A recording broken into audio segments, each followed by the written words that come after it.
அனைவருக்கும் வணக்கம். 25ஆம் தேதி ஞாயிற்றுக்கிழமை ரத சப்தமி வருது. இந்த ரத சப்தமி சூரியனுடைய பிறந்த நாள் அப்படின்னு சொல்றாங்க. இன்னைக்கு எருக்க இலைகள வச்சு குளிக்கிறது ரொம்ப ஸ்பெஷல். ஏன் அப்படின்னா, அது நம்மளுக்கு நல்ல அதிர்ஷ்டங்கள தரும். அறிந்தும் அறியாமலும் செய்த பாவங்களை போக்கும்.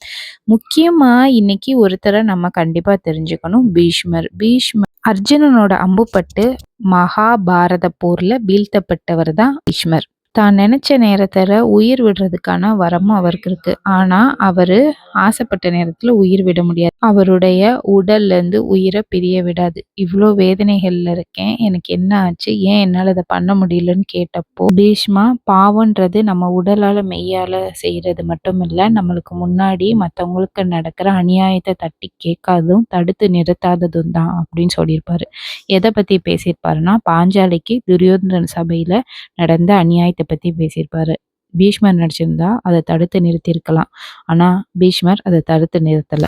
அங்க தவறு நடந்துகிட்டு இருக்கப்போ அதவே பார்த்துட்டு இருந்த கண், அதை தட்டி கேட்க இயலாமல் இருந்த கால்கள், அதை பத்தி யோசிக்காத புத்தியான தலை, யானை போல பலம் இருந்தும் பலன் இல்லாத உன் வலிமை வாய்ந்த தோள்கள், அதை பத்தி பேசாத வாய், எல்லாமே பாவம் செஞ்சதுதான். பீஷ்மர் ரொம்ப மனம் வருந்தி, என்னோட பாவத்தை எரிக்க நெருப்பால முடியாது, சூரியனையே கொண்டு வாங்க அப்படி சொல்றாங்க. வேதவியாசர் சூரியனுடைய அம்சங்களை கொண்ட எருக்க இலைகளை வச்சு இந்த பாவத்தை போக்கலாம்னு சொல்றாரு. நம்மளும் இன்னைக்கு அதே இலைகளை வச்சுதான் நம்ம பாவங்களை போக்க போறோம். எருக்க இலைகளை நல்லா கழுவிடுங்க, பால் எதுவும் இல்லாம. குழந்தைங்க யூஸ் பண்றப்ப ரொம்ப கவனமா இருக்கணும். முதல் எருக்க இலையில படத்துல காட்டிருக்க மாதிரி தலையில வச்சுக்கோங்க.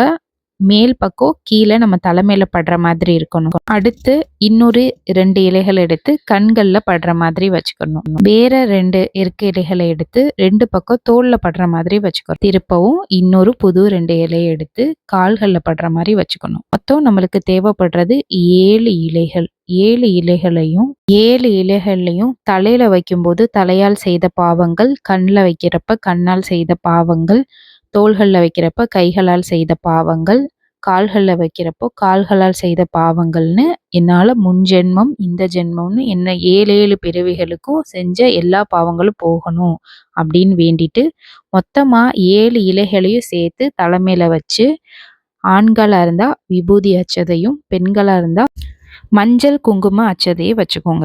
7 இலைகளையும் தலைமையில வச்சதுக்கு அப்புறம், சப்தமி தேவியே, நான் இந்த ஜென்மம் முன் ஜென்மம் செய்தது, தெரியாமல் செய்தது என எல்லா பாவங்களையும் இந்த எருக்க இலைகளால் செய்கிற இந்த குளியலின் மூலம் தீர்த்து வைப்பா என மனசார வேண்டிக்கோங்க. சூரிய பகவானையும் நினைச்சுக்கோங்க. ஒரு ஆளுக்கு 7 இலைகள் விகிதம். உங்க வீட்டுல எத்தனை பேர் இருக்காங்களோ அவங்களுக்கு 7 பறிச்சு வச்சுக்கோங்க. இன்னைக்கு ரத மாதிரி ஒரு கோலத்தை வாசல்ல வரைங்க.